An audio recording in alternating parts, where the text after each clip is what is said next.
watching BlackTree on TV, only on Soul of the South. Welcome back to BlackTree on TV. I'm your host, Alex Hudgens, and I'm glad you're back. I hope this show has been hot enough for you so far, and I'm sure it has, but if not, then check this out. June is Black Music Month, and all this month we're throwing it back with some of the biggest names in music. For today's show, I think biggest name is an understatement. We're sitting down with the legendary, extraordinary Bill Withers. What was your feeling like when you made the decision that you was going to go participate in the Zaire 74? Well, somebody asked me if I wanted to go, and I was curious, and you know, I could block out that time.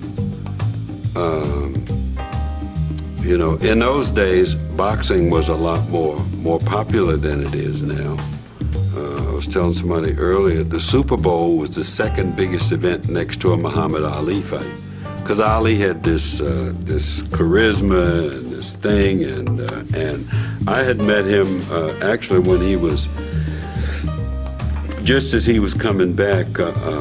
I was checking his hotel in Chicago, and this guy said, you know, Ali's in town. So I said, well, I tell him I'm upstairs. I had never met him, and I was new in this business. So I wasn't expecting to see him. So somebody knocks on my door, and that was Ali with Kid Gavilan. See, you're too young, but Kid Gavilan was this guy from Cuba, really fascinating boxer. So, and he was fun and stuff, you know. So I thought, like, well, this be interesting. Go over here and check out the fight and see this new place.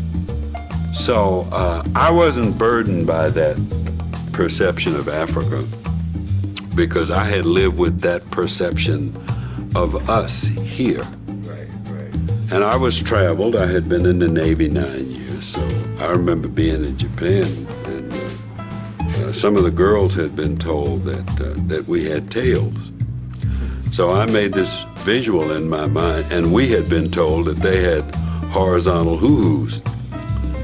You heard that myth? I haven't heard that one. Oh man, you don't know all the good stuff, man. It's good stuff, you know. Well, use your imagination. Right.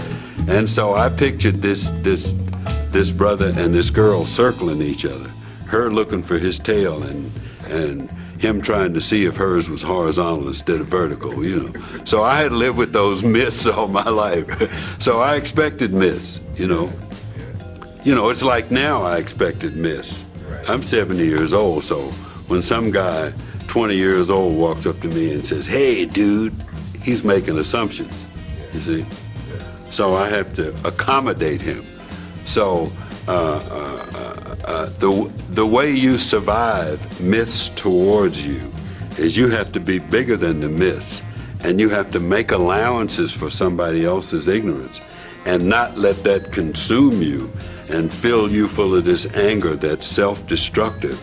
And so instead of doing things in spite of, you don't do things because of, and that's self-defeating, you know.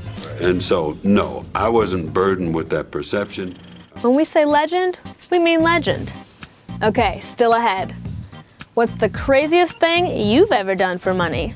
Kevin Hart and Taraji P. Henson share their stories, and it gets really real. Don't miss it. That's all coming up next on BlackTree on TV. You're watching BlackTree on TV, only on Soul of the South.